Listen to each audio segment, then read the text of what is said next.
सुन रहे हैं रहस्यमयी कहानी शैतानी रस्में। पीयूष को घायल हालत में देख निकी ने अगली रस्म निभाने के लिए मना कर दिया था।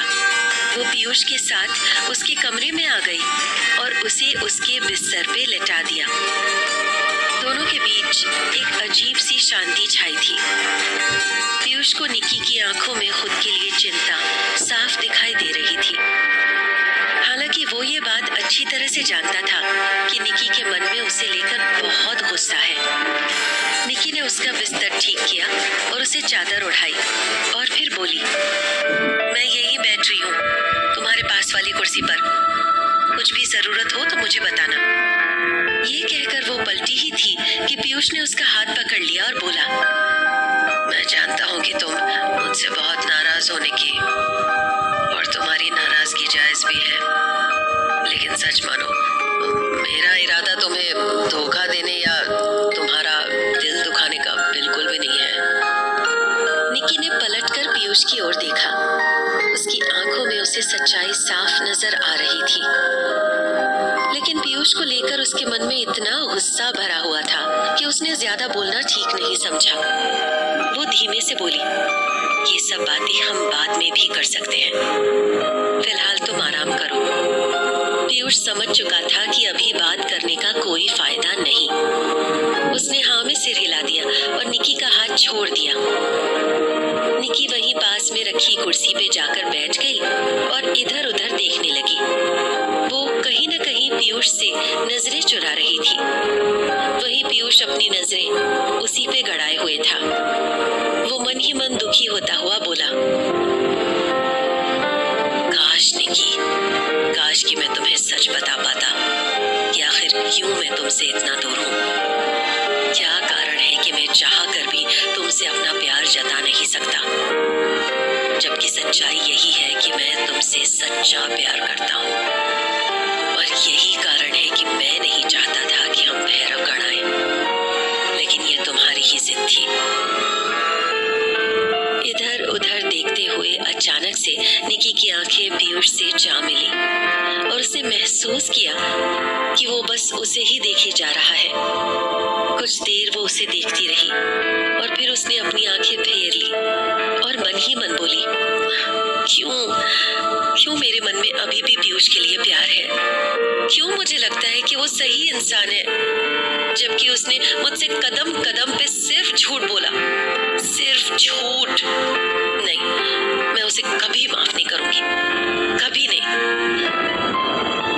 जहाँ एक और पीयूष और निकी के मन में एक दूसरे को लेकर काफी सारी गलतफहमियां थी, वहीं दूसरी ओर सौदामिनी उनके बीच गलतफहमी कैसे बढ़ाई जाए इसी बारे में सोच रही थी। ये निकी अपने आप को बहुत तेज समझती है। इससे लगता है कि जैसे सौदामिनी को कुछ पता ही नहीं है, बड़ी पतिव्रता बन रही है, जबकि ये सौदामिनी अच्छी तरह से जानती है कि वो पीयूष की दूसरी पत्नी है। दूसरी पत्नी। सौदामिनी कहीं न कहीं निकी के बर्ताव के बाद पूरी तरह से झल्लाई हुई थी। उसका मन कर रहा था कि अगर निकी उसके सामने हो तो उसे आग लगा दे। वो गुस्से में खिड़की के पास आई और वहां से भैरवगढ़ को देखने लगी। वो खुद से बोली,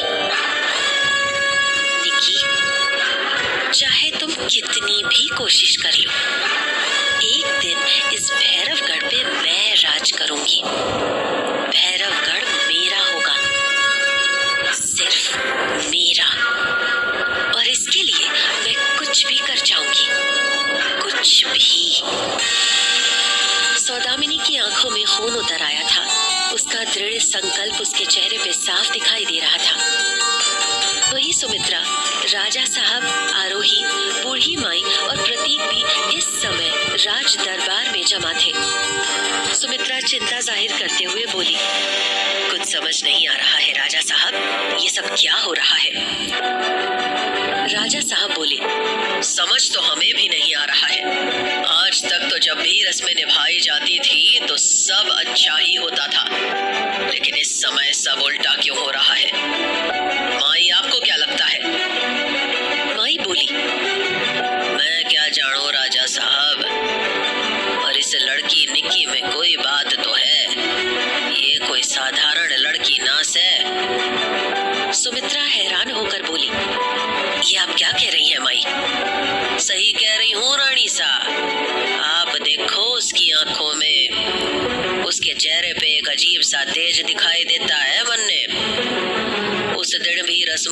समय उसकी चीख से शांति छा गई थी। कहीं ऐसा तो नहीं कि ये... बोलते बोलते बूढ़ी माई रुक गई। कि ये क्या? बोलिए ना माई, सुमित्रा ने जोर देते हुए कहा। बूढ़ी माई थोड़ा घबराते हुए बोली, अब कहना तो नहीं चाहिए, पर कहीं ऐसा तो नहीं कि निक्की ही वो देव कन्या हो जो भैरवगढ़ से शैतान का अंत करेगी।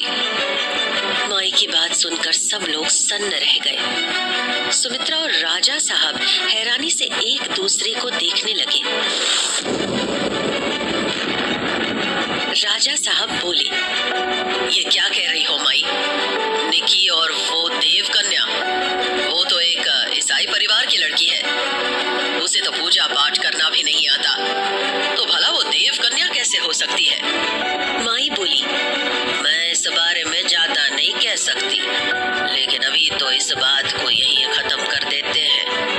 अगर मालिक ने सुन लिया तो लेड़े के देड़े पड़ जाएंगे। आप लोग सब आराम करो, कल कैसे भी करके हमें छोटी बहू रानी से रस्म पूरी करवानी होगी।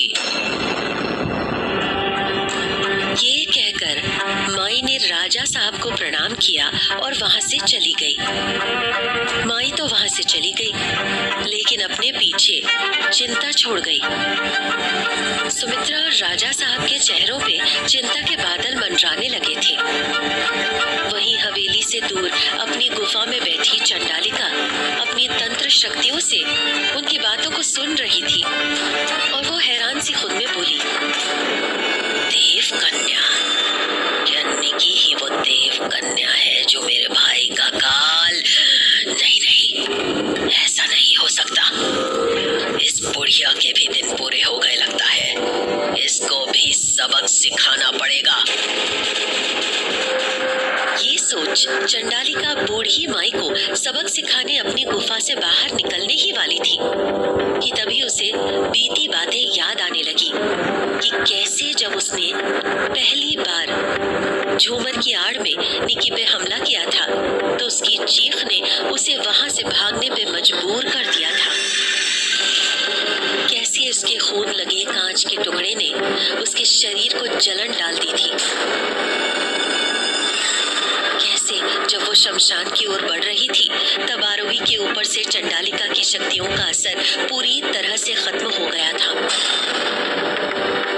इन सब दृश्यों को याद कर चंडालिका के कदम जहां थे वहीं रुक गए और वो खुद से बोली, हाँ, वो बुढ़िया सही तो कह रही है, कुछ तो बात है इस लड़की में। तो क्या वो ही देव कन्या है? लेकिन अगर ऐसा है तो मुझे उसके अंदर वो देवत्व दिखाई क्यों नहीं दे रहा है? आखिर ऐसा क्या है जो मेरी नजरों से अब तक छुपा है? क्या है? चंडालिका खुद में बेबस महसूस कर रही थी। वो अपनी ही गुफा के एक कोने में जाकर बैठ गई। जिस निकी को अब तक सब कमजोर समझ रहे थे, वो निकी अब भैरवगढ़ में हर किसी की सोच का विषय बन चुकी थी। आधी रात बीत चुकी थी।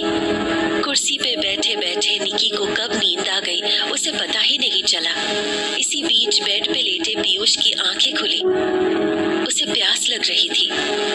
वो अपने बिस्तर से उठा और बोला, निकी, थोड़ा पानी देना। लेकिन निकी गहरी नींद में थी। पीयूष ने उसे सोते देखा तो उसे डिस्टर्ब करना ठीक नहीं समझा। वो बिस्तर से उठा और पानी पीकर जब वापस बिस्तर में जा रहा था तो उसकी नजर निकी पे पड़ी, जो कुर्सी पे बैठी ठंड से कांप रही थी। पीयूष से ये देखा नहीं गया। उसने चुपके से निकी को उठाया और अपने बिस्तर पे लिटा दिया और उसे चादर ओढ़ा दी। पीयूष ने गौर से निकी को देखा। उसका मासूम चेहरा देख पीयूष को उस पर प्यार आ रहा था। वो अपने चेहरे को बिल्कुल निकी के चेहरे के नजदीक ले गया। उसका मन हुआ कि अभी निकी को अपनी बाहों में भर ले और उसे बताए कि वो उसे कितना प्यार करता है, उसके लिए कुछ भी कर सकता है। लेकिन अभी वो मजबूर है। वो हताश सा पीछे हट गया और कमरे से बाहर निकल गया। अगले दिन सुबह होते ही एक हल्के से शोर से निकी की आंख खुली तो उसने पीयूष की जगह खुद को उसके बेड पर लेटा हुआ पाया। उसने देखा कि एक नौकरानी कमरे की सफाई कर रही है। निकी बेड से उठी और बोली, पीयूष कहाँ है? छोटे बाबा तो नीचे हॉल में सोए थे, मुझे लगा कमरा खाली होगा तो यहाँ तो आप सोई थी। निकी खुद से बोली, पीयूष हॉल में सोया था, इसका मतलब उसने मुझे यहाँ पे। निकी अपने बिस्तर से उठी तो एक अजीब सी असमंजस में थी। कुछ समझ नहीं आता। कभी तो पीयूष ऐसे जताता है जैसे उसे मेरी कोई परवाह ही नहीं, और कभी। ये सोचते सोचते निकी हॉल में आई जहाँ पीयूष तैयार होकर बैठा था और कुछ सोच रहा था।